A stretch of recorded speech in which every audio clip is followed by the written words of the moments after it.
La pregunta més freqüent d'un divendres a mercat és qui és l'últim a la cua de qualsevol parada.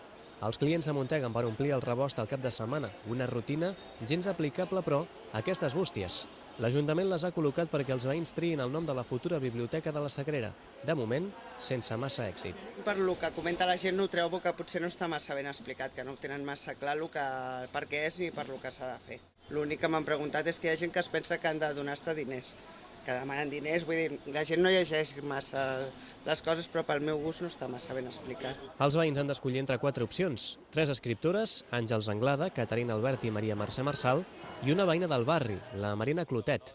Aquesta última és la preferida del Ramon. És particularment perquè jo havia cantat amb això que feia, de la coral, i em va fer gràcia, però és que no conec a ninguna en si de les coses que han fet, no conec a ninguna, i la que em va fer més gràcia va ser aquesta. Altres amb més experiència literària, com la Montserrat, trien escriptora. En el seu cas, l'Àngels Anglada, Creu Sant Jordi al 94. Conec la Marina Clotet i és una persona del barri que ha fet molt pel barri, però no li veig lligams amb una biblioteca. A l'altra biblioteca ja en funcionament i que porta nom d'escriptor, la Garcilaso, els vots també s'emeten en comptagotes. Els llibres aquí marquen la pauta de la tria.